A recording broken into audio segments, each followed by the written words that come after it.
네, 할렐루야. 오늘은 7월 31일 주일입니다. 오늘 말씀은 디모데 전서 6장 17절 18절입니다.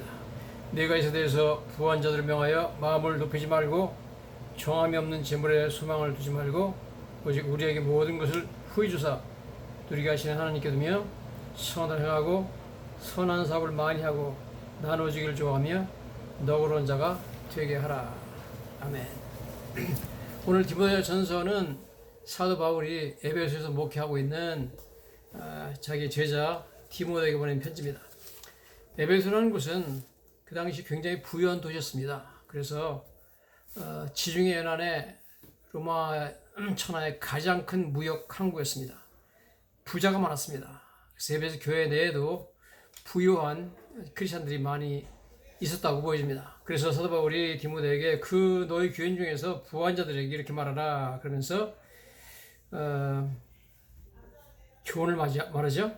선을 행하고 선한 사업을 많이 하고 나누어주기를 좋아하고 너그러운 자가 되라, 그런 말씀을 하고 있는 것을 보게 됩니다.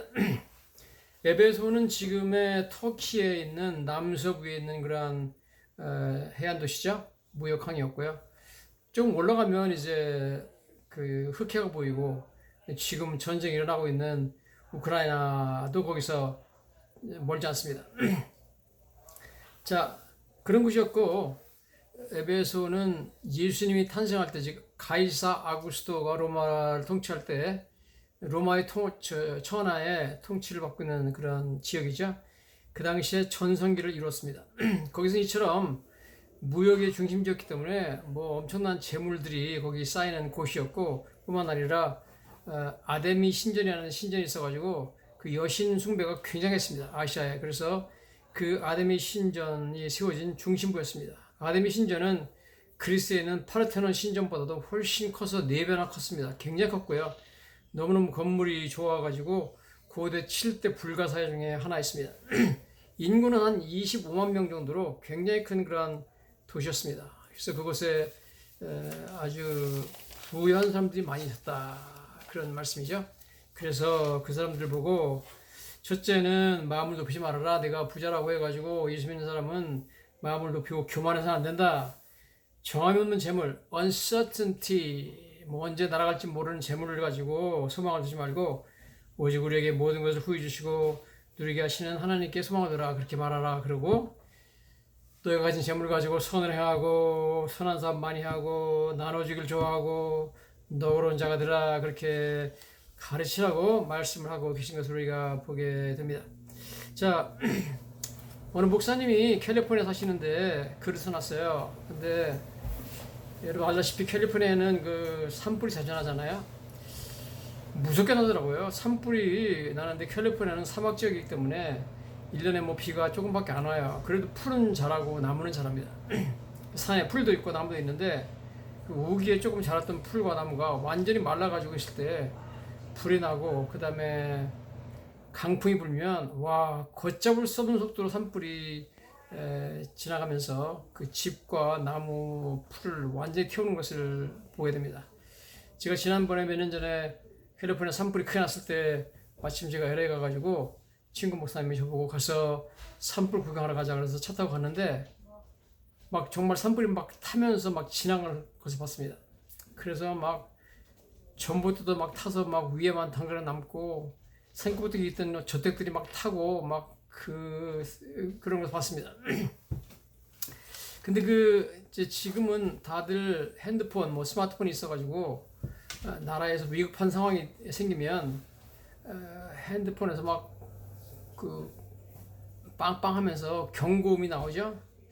여기서는 보통 이제 뭐 홍수가 난다거나 뭐 큰 불이 난다거나 하면은 앰버 얼러트라고 해가지고 색깔에 따라 가지고 뭐 황색 경보라고 하나요? 앰버 얼러트가 열려가지고 막 그냥 막 계속 막 빵빵빵빵 울리면서 조심하라, 주의하라, 대비하라, 뭐 나가지 말아라, 뭐 눈이 많이 올 때도 그렇고 동부에서는 뭐 홍수가 지면은 많이 나오는데 서부에서는 산불이 제일 위험하죠. 그래서 막 핸드폰에 울려가지고 그러는데 그 목사님 글 읽어보니까 빨리 3시간 내에 중요한 가지도구만 챙겨가지고 빨리 차 타고 나가라, 그렇게 하더랍니다. 그래서 목사님이 얼른 교회에서 집에 가가지고 자기 집에 뭐 꼭 가져가야 되는 거, 중요한 서류, 뭐 그동안 가족들 사진, 뭐 중요한 옷, 뭐 아주 꼭 필요한 가져두고 몇 가만 얼렁얼렁 찾아 실어가지고 벌써 나와 보니까 뭐 차가 길에 뭐 가득해가지고 간신히 빠져나왔다 그러는데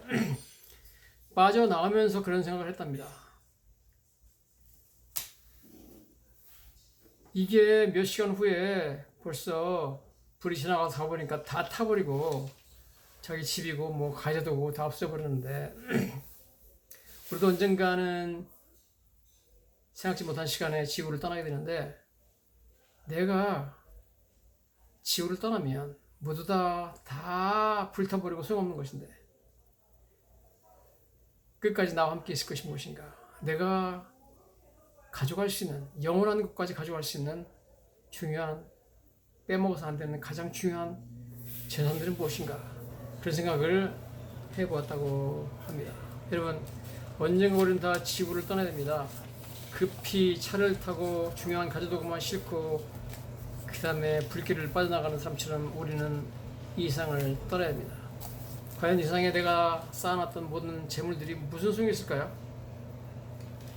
영원히 나와 함께 갈 수 있는 것은 무엇이 있을까요? 성경은 어리석게 이 땅의 재물을 보물을 쌓아두지 말라 이시 말씀하시고 너희는 하늘에 보물을 쌓아두라 말씀하십니다. 하늘에 쌓아놓은 보물만이 영원히 우리에게 남는 줄로 믿습니다. 땅에 아무리 돈을 많이 쌓아놓아도 다 불타 없어지게 되는 줄로 믿습니다. 예수님께서 누가복음 17장에 12장에 어리석은 부자 비유를 말씀하시면서 농사가 잘 되고 소출이 많아가지고 부자가 많아져요. 자기한테 내 영혼아 열에 쓸 물건을 가득가득 쌓아놨으니 이제 너와 걱정하지 말고 쉬고 먹고 마시고 쉬고 하라. 하나님이 나타나셔가지고 밤에 말하기를 어리석은 자여 내 영혼을 내가 오늘 밤에 찾으리니 내 예비한 것이 네 것이 되겠느냐. 그러면서 자기를 위해 재물을 쌓아두고 하나님께 대해 부여하지 못한 자가 왔다. 여러분 자기를 위해 재물을 쌓아둔 것은 아무 소용도 없습니다. 이 지구를 떠나는 날 아무런 의미가 없습니다. 결국 내가 영원히 가져갈 수 있는 것은 내 차에 싣고 갈 수 있는 것은 하나님께 대해 부여하지 못한 자 하늘에 쌓아둔 보물밖에 없는 줄로 믿습니다. 그러므로 우리는 하늘의 보물을 쌓도록 노력을 해야 됩니다. 어떻게 하늘의 보물을 쌓느냐? 오늘 여러분 교회 나와서 예배드리는 것도 하늘의 보물을 쌓는 중요한 일입니다. 교회 나와 선교하는 것도 아주 중요한 보물을 쌓는 일이죠. 뭐 교회 나와 봉사하는 것도 그렇고 전도하는 것도 그렇고 모두 다 하늘나라의 귀한 보물로 영원히 우리와 남게 되는 줄로 믿습니다. 우리 여기서 보니까 하나님께서 선을 행하고 선한 사업을 많이 하고 나눠주기를 좋아하고 후한자가 되라 그러죠. 너그러운 자가 되라. 이런 일들 하나님 나라 위해서 우리가 했던 좋은 일들을 이런 일들만 선한 행위만 영원히 우리와 함께 하는 줄로 믿습니다. 우리는 원래 이처럼 선한 일을 위해서 지으심 받은 사람들입니다. 에베소 2장 10절에 우리는 그가 만드신 바라 그리스도 예수 안에서 선한 일을 위하여 지으심을 받은 자니 이는 하나님 저를 예비하사 우리로 그 가운데서 행하게 하시며 우리 자체 인생의 창조 목적이 하나님 안에서 예수 그리스도 안에서 선한 일을 위하여 지으심 받았다 그렇게 말씀을 하고 있습니다. 그러므로 선한 일을 행하지 않으면 우리는 인생의 온 목적을 달성하지 못하는 사람이 되는 줄로 믿습니다. 자, 우리가 이렇게 선한 일을 해야 되는데 시간이 많이 없습니다. 왜냐하면 우리는 언제 세상을 떠나갈지 모르는 사람들입니다. 지그먼트 프로이드라는 사람이 아주 재미난 이야기를 책에다 적어놨습니다. 어떤 선원이 그 배를 타고 가다가 난파를 당했습니다. 그래가지고 어느 섬에 표류해야 하게 됐는데 그 섬 사람들이 자기를 번쩍 어깨에다가 메어가지고 어디 데려가더니 자기 동네에 그 제일 좋은 집에 가더니 거기에 만들어 놓은 왕자가 있다. 왕자가 앉히더랍니다. 그러면서 지금부터 1년 동안 네가 왕이다 그러더래요. 그래서 이게 뭔가 이 섬의 그 풍습이 뭔가 하면서 자기가 좀 연구를 해봤답니다. 그러면 내 전에 있던 왕들은 어디로 갔는가 이제 차츰 연구를 해보니까 알게 됐는데 1년마다 한 번씩 왕을 갈아치우고 이미 그 전에 왕은 다른 무인도를 보내가지고 거기서 굶어 죽게 만든다는 겁니다. 그래서 자기가 왕이 되고 나서 야 나한테 1년밖에 시간이 없구나. 그래서 자기 부하들 다 시켜가지고 자기가 추방되어 갈 그 섬 무인도에다가 집을 짓고 그 다음에 나무도 심게 만들고 특별히 과일나무 많이 심게 만들고 그 다음에 밭을 만들어 가지고 채소 과일도 나게 만들고 아주 좋은 그런 섬을 만들어 놨답니다. 1년에 다 쫓겨났어요. 그 무인도로 쫓겨났습니다. 그 전에 있던 왕들은 무인도로 쫓겨나고 다 죽었지만 자기는 거기를 아주 잘 만들어 놔가지고 쫓겨나지 않고 잘 살았다. 그런 얘기를 써놨습니다. 여러분, 우리는 언젠가는 떠나야 됩니다. 이 지구를 떠나야 됩니다. 언젠가는 1년 있으면 떠나야 되는, 무인도로 가야 되는 그러한 왕처럼 이 떠날 때 내가 앞으로 영원히 살아야 될 영원한 안식처에 준비를 해놔야 돼요. 집도 져놓고 나무도 심어놓고 밭도 만들어놓고 살 준비를 해놔야 됩니다. 과연 이런 준비를 안 해놓는 것은 얼마나 어리석은 일일까요? 그러면 1년 있다 떠나가지고 굶어 죽는 거예요. 그 섬에 가가지고 무인도에 가서. 그러니까 여러분 지구를 떠날 준비를 해야 되고 그러기 위해서는 우리가 이 남은 기간, 인생의 남은 기간 동안 선한 일을 많이 해야 되고 하늘의 부유한 자가 되어야 되는 줄 믿습니다. 지상의 은행이 아니라 하늘의 은행에 적응을 하시는 사람들이 되어야 될 줄로 믿습니다. 가장 이자율이 높은 곳이 하늘의 은행이죠. 뭐 말할 수 없이 높죠. 이자율이 높고 그 다음에 복리로 계산해가지고 제일 많은 잉여금을 주는 것이 바로 하늘의 은행인 줄로 믿습니다. 구약성경에 보면 그 다윗을 도와서 귀한 일을 했던 바르실레라는 사람의 이야기가 나옵니다. 사무엘하 17장에 나오는 이야기인데요. 다윗이 여러분 알다시피 아들 압살롬이 난을 일으켜가지고 예루살렘에서 쫓겨나고 그 다음에 피난 가가지고 자기를 따르는 군인들과 함께 요단강을 건너가지고 마하나임 하는 곳에 이릅니다. 거기 이르렀을 때 이제 뭐 군인들은 너무너무 피곤하고 배고프고 막 힘들죠. 뭐 갑자기 예루살렘에서 피난 나오느라고 뭘 제대로 챙겨 나왔겠습니까? 그때 마하나임의 큰 부자였던 바르시라는 사람이 성경에 이렇게 나옵니다. 다윗이 마하나임에 이르렀을 때 바르실레가 길라 사람 바르실레가 침상과 대야와 질그릇과 밀과 보리와 밀가루와 볶은 곡식과 콩과 팥과 볶은 녹두와 꿀과 버터와 양과 치즈 뭐 좋은 건 다 가져왔네요. 그런데 이걸 가져와가지고 다윗과 그의 함께한 백성에게 먹게 하였으니 이는 그들 생각에 백성이 들에서 시장하고 고나여 목마르겠다 해서 다윗이 거기다가 전쟁하죠. 그래서 결국은 압살롬이 죽고 다시 왕으로 이제 예루살렘에 돌아가는데 돌아갈 때까지 머무는 시간 동안 계속해서 이 바르실레가 다윗과 군대들을 도와줍니다. 그래서 어려움 없이 전쟁을 할 수 있게 만들어졌죠. 뭐 너무너무 귀한 일을 다윗을 해서 하게 되는 것을 우리가 보게 됩니다. 그래서 정말 제가 이런 글을 읽으면서 생각할 수 있는 것은 생각해 보니까 여러분 저희들이 하늘나라에 재물을 쌓고 보물을 쌓는 것도 하나님이 기회를 주셔야 된다는 겁니다. 아무 때나 되는 게 아니더라고요. 내가 하고 싶어 되는 게 아니라 주권적인 하나님께서 나한테 기회를 주실 때 할 수 있고 그렇지 않으면 놓쳐버립니다. 저희 교회에서도 뭐 최근에 여러 군데 선교를 해가지고 그 캄보디아에도 염소를 뭐 20마리를 저희 교회에서 해서 선교를 했고 뭐 지난번에 볼리비아에도 크리스마스 선물 교회 한 4,000불 보내가지고 해줬고 그랬잖아요. 근데 그런 것도 진짜 생각하지 못했는데 어떻게 그냥 연락이 오고 기회가 생겨가지고 우연히 그렇게 하게 됐습니다. 하나님께서 기회를 주셔야 되기 때문에 야 지금 다윗이 자기가 사는 곳으로 피난 올지는 누가 알았겠습니까? 80세 먹은 바르실레가 죽기 전에 그렇게 귀한 일을 할 수 있었던 것도 하나님이 놀랍게 그때 바로 그 자리에 자기가 있는 곳에 다윗이 찾아오게 해가지고 기회를 주셔서 하게 한 줄로 믿습니다. 여러분 주님께서 하나님께서 기회를 주실 때 주님 나라 일을 해서 선한 일을 해서 하나님의 재물을 꼭 쌓으시는 저 여러분 되시기를 예수님의 이름으로 간절히 축원합니다.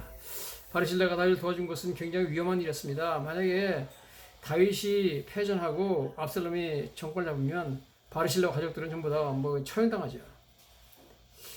그런 위험한 일이지만 담대하게 바르실레가 다윗을 도와줬습니다. 굉장히 귀한 일이었죠. 다윗을 위해서는 너무너무 감사한 일이죠. 생명의 은인이죠.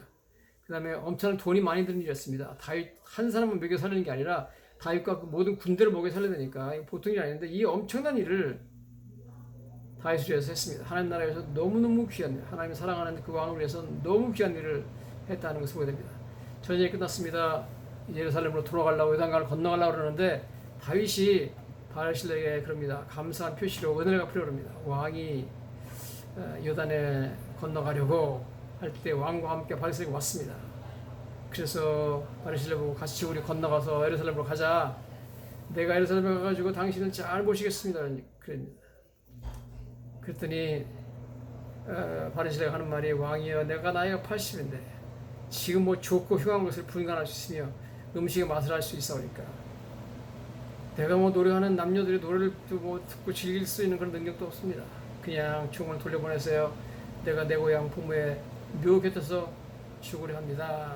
그럽니다. 그러니까 다윗이 너무너무 감사해가지고 바르실레에게 입을 맞추고 복을 빌었다.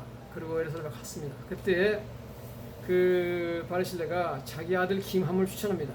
그러나 나는 못 가지만 왕의 종 김함이 여기 있사오니 청하건대 내 조왕과 함께 건너가게 하옵소서. 그리고 왕의 처분대로 해주세요. 그래가지고 다윗이 김함을 데려가가지고 김함에게 바르실레 아들에게 베들레헴 근처에 자기 고향 근처에 있는 좋은 땅을 줬다 그럽니다. 그런데 김함은 그 땅에다가 베들레헴을 통과하는 가난한 그런 여행자들을 위해서 큰 여관을 마련했다고 합니다. 상당히 광범한 지역에. 그래서 그 김함이 만들어 놓은 그 가난한 자들을 위한 그 여관들을 게룻 김함이라고 불렀습니다. 예레미야서 41장 17절에 보면 애굽으로 가려고 떠나 베들레헴 근처에 있는 게룻 김함에 이르렀으니, 그래서 게룻은 여관의 뜻이고 김함은 김함의 여관의 뜻입니다. 그런데 나중에 학자들이 말하는 것에 의하면 놀랍게도 그 게룻 김함, 즉 베들레헴에 있던 가난한 자들의 여관인 그 게룻 김함에서 예수님이 탄생했다는 겁니다. 예수님이 그 여관이 있을 수가 없어가지고 돌아다니다가 가난한 자들이 머물 수 있는 그런 곳에 가서 예수님이 태어나는데 동굴이더라고요. 가보니까 거기가 바로 게룻 김함에 만들어 놓은 재산이었다, 그런 얘기를 하고 있습니다. 결국 놀랍게도 다윗을 잘 공개했던 바르실레 아들이 예수 그리스도, 즉 다윗의 후손인 예수 그리스도의 탄생지까지 제공했다는 겁니다. 이야, 놀랍지 않습니까, 여러분? 그래서 어마어마한 축복을 받았구나 하는 것을 우리가 알 수 있게 되는 것입니다. 신약에 와서는 우리가 여러 사람이 있겠지만 제가 루디아에 대해서 한번 생각해 보곤 합니다. 돈이 많았고 부자였는데 하나님 나라 위해서 귀한 일을 감당했던 루디아입니다. 루디아는 원래 성경은 두아디라에 있는 자주장사다 나오죠. 두아디라는 에베소 근처 해안 도시입니다. 에베소와 드로아 사이에 있는 그런 도시인데, 이 도시는 뭐로 유명하냐면 인디고라고 해가지고 하는 식물이 나는데 그 풀을 짜면은 자줏빛 아주 고급 색깔이 나와. 이걸 가지고 옷에 묻혀가지고 옷을 만드는 그런 옷을 만드는 그런 옷이라는데, 이 옷이 자줏빛 색깔이 그 당시 로마 시대에 왕이나 귀족들이 입는 아주 비싼 옷이기 때문에 최고의 말하자면 섬유를 생산하는 그런 공장이 여기 있습니다. 그래서 루디아는 이 자주장사로서 이 옷을 만들어 가지고 갖다가 파는데, 주로 유럽의 관문인 그리스 북부 마게도니아 지역에는 그 빌립보에 가서 팔았습니다. 그래서 이 사람은 빌립보에 살았죠. 그러고 있는데 빌립보에서 너무너무 감사하게 하나님의 은혜로 바울을 만나고 예수를 믿게 되고 평생 바울을 도와주게 되는 일을 우리가 성경을 통해서 우리가 보게 됩니다. 또 바울은 원래 아시아로 가려고 그랬죠. 아시아 선교하려고 그러고 유럽으로 갈 생각이 없습니다. 그래서 뭐 무시아로 가려고 그러고 뭐 그러다가 드로아에 가가지고 밤에 있는데 기도를 하고 있는데 환상이 보여가지고 마게도냐 사람 하나가 나타나가지고 환상에서 건너와서 그를 도우라 그래가지고 이게 하나님 뜻이다 그러고 그가 바다를 건너가가지고 빌립보로 가죠. 빌립보 갔는데 빌립보라는 도시에도 유대인들이 좀 있었죠. 무역을 해야 되니까 있었는데 유대인 법에 의하면 유대인 남자 믿는 자 10명 있어야 유대인 회당을 세울 수가 있어요. 그런데 아직 유대인 남자 10명이 없기 때문에 회당이 없습니다. 유대인 회당이 없는데 유대인들은 이제 안식일, 이제 토요일 모여서 기도하는 사람들이잖아요. 근데 이제 여자들만 몇 명 있기 때문에 아마 그 루디아도 여자 유대인이라고 봅니다. 왜냐면 성경에 보면 하나님을 섬기는 자라고 나오는데 그럼 유대인이죠. 유대인 장사하는 사람이기 때문에 유대인들을 좀 모아놓고 회당이 없으니까 강가에 모여가지고 기도회를 했습니다.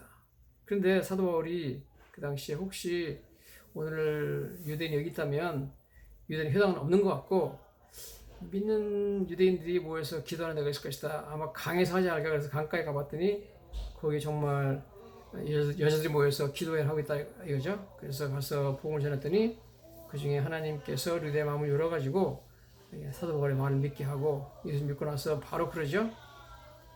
당신들 지금 여기 혼자 있는 게 아니라 바울과 디모데하고 그 다음에 누가 실라 4명 있습니다. 중요한 사람들이죠.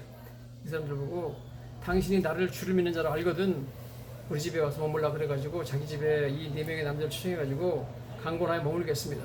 집이 엄청 크고 또 큰 무역을 하는 사람이기 때문에 굉장히 부자였다고 보게 됩니다. 집에 뭐 방도 많고 하인도 많고 그런 집이었죠.